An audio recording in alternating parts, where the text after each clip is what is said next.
Hello friends, मैं हूं Diksha. Welcome to Ojen Academy. तो अभी तक हमने 12 चैप्टर्स जो है सीडीपी के कंप्लीट कर लिए साइकोलॉजी के।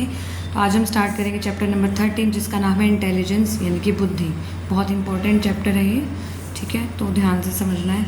देखिए, सबसे पहले क्या है कि first person to study intelligence, बुद्धि के बारे में सबसे पहले जिसने अध्ययन किया, सबसे पहले जिसने पढ़ा, ठीक है, उनका नाम है फ्रांसिस गाल्टन। गाल्टन है उनका नाम। तो गाल्टन के अनुसार जो बुद्धि है वो वंशानुगत विशेषता है। बुद्धि क्या है? वंशानुगत विशेषता है, ठीक है।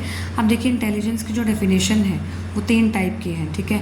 जैसे पहली है एबिलिटी टू एडजस्टमेंट, यानी कि बुद्धि क्या है? समायोजन की योग्यता है। दूसरा है एबिलिटी टू लर्न, यानी कि जो बुद्धि है, इंटेलिजेंस जो है वो सीखने की योग्यता है। और तीसरा जो बुद्धि है, इंटेलिजेंस है, ability to do abstract reasoning, अमूर्त चिंतन की योग्यता है बुद्धि यानी कि इंटेलिजेंस। अब देखिए, जो बुद्धि है, इंटेलिजेंस है, ये क्या है? इनहेरिटेड है। बुद्धि क्या है? जन्मजात है। बुद्धि क्या होती है? जन्मजात होती है। और intelligence is the result of interaction between heredity and environment. Heredity और एनवायरनमेंट दोनों के बीच में जो है इंटरेक्शन जो होती है वो होती है इंटेलिजेंस, ठीक है। अब हम करेंगे थ्योरीज ऑफ इंटेलिजेंस। बहुत इंपॉर्टेंट है इंटेलिजेंस की थ्योरी। देखिए, पहली है यूनिफैक्टर थ्योरी, यानी कि एक कारक सिद्धांत, ठीक है। इसके जो प्रतिपादक हैं वो कौन है? बिने। बिने ने जो है बुद्धि को एक खंड और अविभाज्य इकाई माना है, ठीक है। बिने ने क्या माना है? बुद्धि को एक खंड माना है और अविभाज्य इकाई, यानी कि जिसको डिवाइड नहीं कर सकते, अविभाज्य इकाई माना है। किसने? बिने। यूनिफैक्टर थ्योरी किसने दी? बिने ने। आ जाता है कई बार, ठीक है। अब देखिए, बिने के हिसाब से जो इंटेलिजेंस है, बिने के हिसाब से इंटेलिजेंस क्या है? नॉलेज, ज्ञान, इन्वेंशन, आविष्कार, इंस्ट्रक्शन, यानी कि निर्देश, और क्रिटिसिज्म यानी कि आलोचना, ठीक है। तो इम्पॉर्टेंट है ये थ्योरीज। सेकंड है two factor theory. Two factor theory किसने दी? देखिए, टू फैक्टर थ्योरी जो है इसे बोलते हैं द्विकारक सिद्धांत। किसने दी? स्पीयरमैन, ठीक है। अब इन्होंने क्या कहा कि जो बुद्धि है, इंटेलिजेंस कंसिस्ट ऑफ 2 फैक्टर। तो इंटेलिजेंस जो है वो 2 फैक्टर से कंसिस्ट होती है, जनरल फैक्टर और स्पेसिफिक फैक्टर। जनरल मतलब सामान्य कारक, स्पेसिफिक मतलब विशिष्ट कारक, ठीक है। स्पीयरमैन के हिसाब से जो ये सामान्य कारक है वो जन्मजात होता है और जो विशिष्ट कारक है वो अर्जित किया जाता है। जो जनरल फैक्टर है वो इनेट होता है और जो स्पेसिफिक फैक्टर है वो एक्वायर किया जाता है। थर्ड फैक्टर है, थर्ड जो थ्योरी है वो है 3 फैक्टर थ्योरी, त्रिखंड या त्रिकारक सिद्धांत। बहुत इंपॉर्टेंट है, स्पीयरमैन ने दी, ठीक है। 3 कारक कौन से हैं? जनरल फैक्टर, स्पेसिफिक फैक्टर और group factor. General factor, specific factor और ग्रुप फैक्टर, ठीक है। फोर्थ है मल्टीपल फैक्टर थ्योरी, यानी कि बहुकारक सिद्धांत। ये किसने दिया? थॉर्नडाइक ने। किसने दिया? थॉर्नडाइक ने। अब इसमें क्या होता है कि इंटेलिजेंस जो होती है वो कॉम्बिनेशन होती है मल्टीपल फैक्टर्स का, बहुत सारे कारकों का जो है कॉम्बिनेशन होती है इंटेलिजेंस, ठीक है। ये बात किसने कही? थॉर्नडाइक ने। नेक्स्ट है group factor theory. Group factor theory यानी कि समूह कारक सिद्धांत। समूह कारक सिद्धांत, इसके जो प्रतिपादक हैं वो हैं थर्स्टन। कौन है? थर्स्टन, ठीक है। अब थर्स्टन के अकॉर्डिंग क्या था? थर्स्टन के अकॉर्डिंग जो इंटेलिजेंस है वो किससे कंसिस्ट होती है? 7 प्राइमरी एबिलिटीज़। 7 जो है प्राइमरी एबिलिटीज़ से कंसिस्ट होती है, जिसे बोलते हैं PME, प्राइमरी मेंटल एबिलिटीज़, ठीक है। अब ये 7 प्राइमरी मेंटल एबिलिटीज़ जो कि थर्स्टन ने दी, ठीक है, वो कौन कौन सी होती हैं? 7 प्राइमरी मेंटल एबिलिटीज़ कौन कौन सी हैं? पहली है वर्बल कॉम्प्रिहेंशन एबिलिटी, यानी कि शाब्दिक अर्थ क्षमता। दूसरी है न्यूमेरिकल एबिलिटी, यानी कि आंकिक क्षमता। तीसरी है वर्ड फ्लुएंसी, यानी कि शब्द प्रवाह। चौथी है मेमोरी एबिलिटी, यानी कि स्मृति क्षमता। 5वीं है स्पेशल एबिलिटी, यानी कि स्थानिक क्षमता। 6th है परसेप्चुअल एबिलिटी, यानी कि प्रत्यक्ष ज्ञानात्मक क्षमता। और 7वीं है रीजनिंग एबिलिटी, यानी कि तार्किक क्षमता। इंपॉर्टेंट है ये। तो ऐसा क्वेश्चन आ जाता है कि प्राइमरी मेंटल एबिलिटीज़ जो है वो किसके द्वारा दी गई? थर्स्टन के द्वारा। किसने दी? थर्स्टन ने दी, ठीक है। किसने दी? थर्स्टन ने। उसके बाद है 6th थ्योरी है कैरोल 3 स्ट्रेटम मॉडल, ठीक है। कैरोल का त्रिस्तरीय मॉडल, कैरोल का त्रिस्तरीय मॉडल। तो त्रिस्तरीय मॉडल में 3 स्तर दिए कैरोल ने जो है 3 स्तर दिए। पहला स्तर है जनरल लेवल, दूसरा है ब्रॉड लेवल, तीसरा है स्पेसिफिक लेवल। 7th थ्योरी है fluid and crystallised intelligence. Important है, तरल एवं ठोस बुद्धि का सिद्धांत। इसके जो प्रतिपादक हैं वो है कैटल, ठीक है। अब इनके अकॉर्डिंग जो फ्लूइड इंटेलिजेंस यानी कि तरल बुद्धि है ये कैसी है? हेरिडिटरी है, यानी कि वंशानुगत है। और जो ठोस बुद्धि यानी कि crystal intelligence, it is acquired from environment, यह वातावरण से अर्जित होती है। यह जो है वातावरण से अर्जित होती है। जो ठोस बुद्धि है वो वातावरण से अर्जित होती है और जो तरल बुद्धि है वो वंशानुगत है। तो जो ठोस बुद्धि है ये वातावरण से अर्जित की जाती है। 8 है सैम्पलिंग थ्योरी ऑफ इंटेलिजेंस, यानी कि बुद्धि का प्रतिमान सिद्धांत, सैम्पलिंग थ्योरी ऑफ इंटेलिजेंस। ठीक है, ये किसने दिया था? थॉमसन ने। किसने दिया था? थॉमसन ने।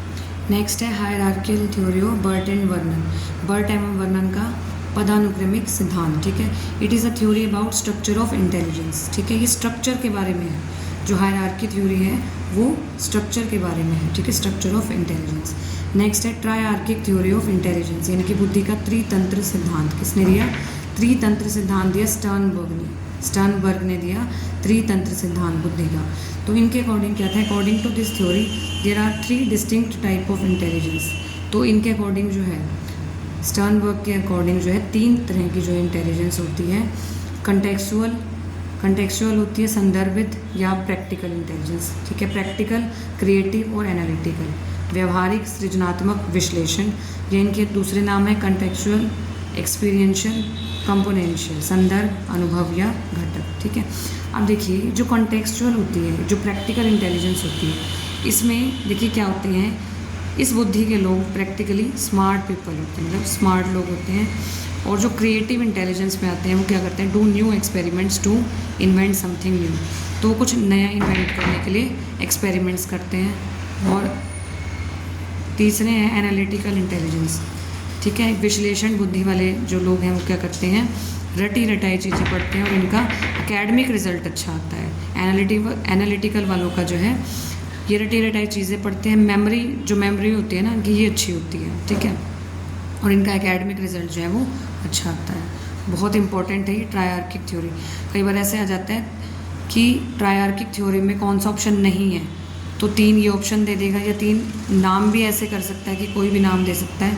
तो 3 ये दे देगा, एक अदर नेम दे देगा, तो वो आ जाएगा कि इनमें से कौन सा जो है ट्रायआर्किक थ्योरी ऑफ इंटेलिजेंस का टाइप नहीं है। ऐसा आ सकता है, ऐसा आया हुआ क्वेश्चन है ये। ठीक है, तो फटाफट से नोट कर लीजिए। फिर नेक्स्ट है 11th क्या है? Theory of multiple intelligence. Multiple intelligence की थ्योरी है बहुबुद्धि सिद्धांत। किसने दिया था? गार्डनर ने। बहुत इंपॉर्टेंट है, गार्डनर ने दिया था मल्टीपल इंटेलिजेंस। ठीक है, तो गार्डनर के अकॉर्डिंग जो 9 टाइप्स के इंटेलिजेंस हैं। ठीक है, पहली है logical mathematical intelligence. Logical mathematical, जिसमें मैथमेटिक्स यूज़ होगा। ठीक है, और देखिए लॉजिकल भी होगा और मैथमेटिकल भी होगा। तो एग्जांपल है, जैसे मैथमेटिशियन है, साइंटिस्ट है, तो उनकी इंटेलिजेंस कैसे होती है? Logical mathematical. ठीक है, नेक्स्ट है लिंग्विस्टिक इंटेलिजेंस, यानी कि भाषाई बुद्धि, जिनमें भाषा का ज्ञान होता है। जैसे लेखक है, पोइट कवि है। ठीक है, राइटर हो गया, पोइट हो गया। थर्ड है म्यूज़िकल इंटेलिजेंस, यानी कि संगीतिक बुद्धि, जैसे सिंगर की होगी। स्पेशल इंटेलिजेंस, यानी कि स्थानात्मक बुद्धि, जिसे स्थान की नॉलेज है। ठीक है, जैसे पायलट। ठीक है, शिल्पकार है, नौचालक है, सर्वेक्षक यानी कि सर्वेयर है। ठीक है, नेविगेटर है। नेक्स्ट है बॉडीली काइनेस्थेटिक इंटेलिजेंस, यानी कि शारीरिक गतिक बुद्धि। ठीक है, जिसमें मसल्स का यूज़ होता है ना, शारीरिक गतिक बुद्धि, मसल्स का यूज़ होगा, जिसमें वो होगी बॉडीली काइनेस्थेटिक इंटेलिजेंस। जैसे रनर यानी कि धावक की है, डांसर यानी कि नर्तक की है, जहाँ मसल्स का यूज़ होगा। 6th है नेचुरलिस्टिक इंटेलिजेंस, यानी कि प्राकृतिक बुद्धि, जैसे कि फार्मर, किसान, हंटर, शिकारी, जो प्रकृति से रिलेट करते हैं ना। 7th है इंटरपर्सनल इंटेलिजेंस, यानी कि अंतर व्यक्तिगत बुद्धि। देखिए, इंटरपर्सनल में दूसरों के भावों को समझेंगे और इंट्रापर्सनल में खुद के भावों को समझना। तो इंटरपर्सनल में जैसे मनोवैज्ञानिक है जो दूसरों के भावों को समझता है, ये ऐसे याद रख सकते हैं। जैसे स्कूल्स में इंटर स्कूल कंपटीशन, मतलब दूसरे स्कूल्स में कंपटीशन होता है, और इंट्रा में मतलब अपने ही स्कूल के बच्चों में कंपटीशन होगा। आई होप आपको ये समझ में आ गया होगा, जल्दी से ये नोट कर लीजिए। 8th है इंट्रापर्सनल इंटेलिजेंस, यानी कि अंतः व्यक्तिगत बुद्धि। ठीक है, ये पर्सनल होती है, अपने ही भावों को समझना। 9th है एग्जिस्टेंशियलिस्ट इंटेलिजेंस, यानी कि अस्तित्ववादी बुद्धि। यहाँ तो साधु संतों की बात होगी, जो बिल्कुल अस्तित्ववादी बुद्धि होगी जिनकी। ठीक है, जो अस्तित्व को ही समझ गए। 12th नंबर जो थ्योरी है वो है AB टाइप इंटेलिजेंस, यानी कि AB टाइप इंटेलिजेंस जो कि दी थी हैब ने, ठीक है, इसमें सिर्फ इतना करना है। 13 है गिलफर्ड्स ट्राई डायमेंशनल थ्योरी, गिलफर्ड का त्रिविमीय सिद्धांत, गिलफर्ड का त्रिविमीय सिद्धांत, ठीक है। SOI structure of intellect model बोलते हैं इसे, SOI structure of intellect, structure of intellect model कहा जाता है गिलफर्ड के ट्राई डायमेंशनल थ्योरी को, यानी कि त्रिविमीय सिद्धांत को। अब देखिए इसके 3 डायमेंशंस हैं, त्रिविमीय मतलब 3 डायमेंशंस हैं इसके। पहला है कंटेंट, दूसरा ऑपरेशन, तीसरा प्रोडक्ट। बहुत बहुत इंपॉर्टेंट है ये, क्वेश्चन ज़रूर आता है, 100% क्वेश्चन आता है यहाँ से। सबसे पहले कंटेंट में विषय वस्तु में क्या क्या आते हैं। विषय वस्तु जैसे कि विजुअल हो सकती है, ठीक है, ऑडिटरी हो सकती है, ठीक है, सिम्बॉलिक होगी, सीमेंटिक होगी, बिहेवियरल होगी, ठीक है। विजुअल मतलब देखने से संबंधित, सुनने की, ऑडिटरी मतलब सुनने से संबंधित, सिम्बल्स संकेत से संबंधित, सीमेंटिक मतलब मीनिंग से संबंधित, बिहेवियर मतलब व्यवहारिक। फिर ऑपरेशन यानी कि संक्रिया, ठीक है, उसमें आता है कॉग्निशन, संज्ञान हो गया, ठीक है, मेमोरी रिकॉर्डिंग हो गया, स्मृति धारणा होगी, मेमोरी रिटेंशन हो गया, कन्वर्जेंट चिंतन, कन्वर्जेंट थिंकिंग यानी कि अभिसारी चिंतन, डाइवर्जेंट थिंकिंग यानी कि अपसारी चिंतन, और इवैल्यूएशन यानी कि मूल्यांकन। तो ऑपरेशन में क्या क्या इंक्लूड है, जितने भी माइंड रिलेटेड जो रहेंगी ना प्रोसेसेस, जैसे cognition, memory recording, memory retention, convergent thinking, divergent thinking, evaluation, ये होंगी ऑपरेशन, ठीक है। फिर है प्रोडक्ट यानी कि रिजल्ट, यानी कि परिणाम और उत्पाद। इसमें आते हैं यूनिट्स, इकाई, क्लासेस यानी कि वर्ग, रिलेशन यानी संबंध, सिस्टम यानी पद्धतियाँ, ट्रांसफॉर्मेशन यानी रूपांतरण, इम्प्लीकेशन यानी कि आशय। तो ये आते हैं प्रोडक्ट रिजल्ट में। बहुत बहुत इंपॉर्टेंट है ये तीनों, ये आप नोट कर सकते हैं, ठीक है। नेक्स्ट है 14 नंबर है, 14 नंबर है पास मॉडल ऑफ इंटेलिजेंस, बुद्धि का पास मॉडल। पास मॉडल दिया, इसके प्रतिपादक हैं दास, किर्बी और जर्मन, दास, किर्बी और जर्मन। मेजरमेंट देखिए, इंटेलिजेंस का मेजरमेंट सबसे पहले किया था बिने ने, Binet was first to measure intelligence. अब देखिए यहाँ तक तो हमारी पास मॉडल ऑफ इंटेलिजेंस तक तो कंप्लीट हो गई थ्योरीज। अब हम करेंगे मेजरमेंट, इंटेलिजेंस को मेज़र कैसे करेंगे। सबसे पहले मेज़र करने वाला जो इंसान था वो बिने था, बिने, ठीक है। तो अब देखिए मेजरमेंट बहुत इंपॉर्टेंट है, तो सबसे पहले करेंगे। अब देखिए जो परीक्षण होगा वो व्यक्तिगत भी किया जा सकता है, समूह में भी किया जा सकता है, ठीक है। सबसे पहले करेंगे व्यक्तिगत परीक्षण यानी कि सब्जेक्टिव या इंडिविजुअल टेस्ट। ये वर्बल भी हो सकता है, नॉन वर्बल भी हो सकता है। वर्बल मतलब वाचिक, इसमें भाषा का प्रयोग किया जाता है। नॉन वर्बल मतलब अवाचिक, इसमें भाषा का प्रयोग नहीं किया जाता। नॉन वर्बल में जो है भाषा का प्रयोग नहीं किया जाता। अब वर्बल में क्या क्या आएंगे, बिने साइमन टेस्ट, टर्मन स्टैनफोर्ड बिने टेस्ट और गोडार्ड टेस्ट, याद करने हैं ये। वर्बल में बिने साइमन टेस्ट, द बिने साइमन टेस्ट, टर्मन स्टैनफोर्ड बिने टेस्ट, गोडार्ड टेस्ट, ठीक है। नॉन वर्बल में इसमें भाषा का प्रयोग नहीं किया जाता। इसमें आते हैं Pintner Paterson test, Porteus maze test, Peril Palmer block building test, form board test, picture drawing and picture completion, ठीक है, नोट कर लीजिए।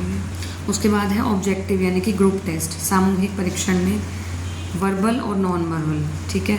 इसमें भाषा का प्रयोग किया जाता है, इसमें नहीं किया जाता, वाचिक और अवाचिक। तो वर्बल में अब ये सामूहिक है, ये समूह का परीक्षण ले रहे हैं। सब्जेक्टिव में क्या था, इंडिविजुअल, ठीक है, वहाँ इंडिविजुअल का टेस्ट कर रहे थे, यहाँ समूह का कर रहे हैं। तो वर्बल में आते हैं army alpha test, navy and army general classification test. और नॉन वर्बल में आते हैं आर्मी बीटा, उसमें था आर्मी अल्फ़ा टेस्ट, इसमें army beta test. Cattell culture test ये आ चुका है, कैटल कल्चर टेस्ट कौन सा टेस्ट है, तो नॉन वर्बल में आता है, सामूहिक यानी कि ऑब्जेक्टिव के नॉन वर्बल में Dearborn test, Chicago non verbal test, Pidgeon non verbal test और रेवेंस प्रोग्रेसिव मैट्रिसेस, ये रेवेंस प्रोग्रेसिव मैट्रिसेस भी आ चुका है पेपर में। थर्ड आते हैं, थर्ड टाइप है आपकी, अभी मेजरमेंट कर रहे हैं, पहले हमने किसके की, इंडिविजुअल की, फिर हमने की ग्रुप की, अब है परफॉर्मेंस टेस्ट यानी कि निष्पादन परीक्षण, ठीक है। अब देखिए परफॉर्मेंस टेस्ट क्या होंगे, these test are used for, अब ये टेस्ट हम किसके लिए यूज़ करेंगे, यंग चिल्ड्रन के लिए, इलिटरेट पर्सन के लिए, छोटे बच्चों के लिए, अनपढ़ लोगों के लिए, और जिनके कुछ स्पीच डिफेक्ट्स हैं, ठीक है, या कोई इम्पेयरमेंट है, उनके लिए जो है परफॉर्मेंस टेस्ट यूज़ करते हैं। इनमें आते हैं Kohs block design test, Kohs block design test, cube construction test और पास अलोंग टेस्ट। बहुत इंपॉर्टेंट है, ये क्वेश्चन आया हुआ है, 4 ऑप्शन दे देंगे। ये तो 3 टेस्ट थे, एक कोई अदर नेम आ जाएगा, तो ये पूछा होगा कौन सा परफॉर्मेंस टेस्ट नहीं है, ऐसे करके आ जाता है।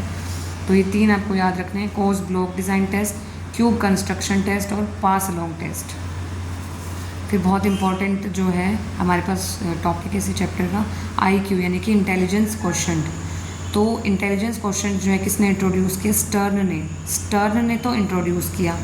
IQ का फॉर्मूला बताया, mental as upon chronological age, MA/CA, mental as upon chronological age into 100, ठीक है। और 100 का मल्टीप्लिकेशन फैक्टर दिया टर्मन ने, ठीक है। IQ दिया स्टर्न ने, लेकिन 100 से मल्टीप्लाई करना ये बताया टर्मन ने, ठीक है। क्लासिफिकेशन जो है IQ के बेस पे करेंगे। अब देखिए यहाँ इंटेलिजेंस के लेवल हैं, यहाँ IQ है। अब इंटेलिजेंस के जो लेवल हैं इसमें आता है, बहुत इंपॉर्टेंट है कि आया हुआ क्वेश्चन है, बहुत इंपॉर्टेंट है ये। माइल्डली इम्पेयर्ड अगर कोई बच्चा है तो उसका IQ कितना होगा? 56 से 70 के बीच में, 56 से 70। और मॉडरेटली इम्पेयर है, अगर मॉडरेटली इम्पेयर्ड है कोई चिल्ड्रन, तो उसका जो IQ है वो 36 to 51 के बीच में होगा। और मैक्सिमम इम्पेयरमेंट, बहुत ज़्यादा इम्पेयरमेंट है, तो उसका IQ होगा 25 से 36 के बीच में। और एक ये इंपॉर्टेंट क्वेश्चन ये भी आया हुआ क्वेश्चन है कि इमोशनल इंटेलिजेंस जो है सबसे पहले प्रेजेंट किसने किया था? John Mayer and Peter Salovey. John Mayer and Peter Salovey ने दिया था इमोशनल इंटेलिजेंस, ठीक है। तो ये था आपका चैप्टर नंबर 13। कैसा लगा प्लीज़ कमेंट में ज़रूर बताइएगा। मिलते हैं नेक्स्ट वीडियो में नेक्स्ट चैप्टर के साथ, तब तक के लिए बाय बाय।